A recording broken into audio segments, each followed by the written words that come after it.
I am playing Astra Knights of Veda from Steam in Windows PC.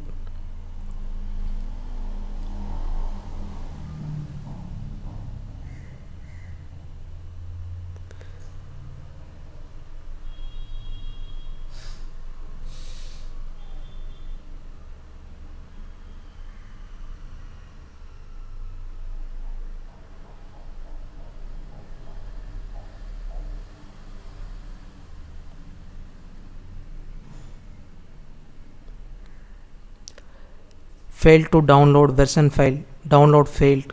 Notification is showing. Solution: go to settings, change date and time, set correct date and time. You can set time automatically too. This will fix the error.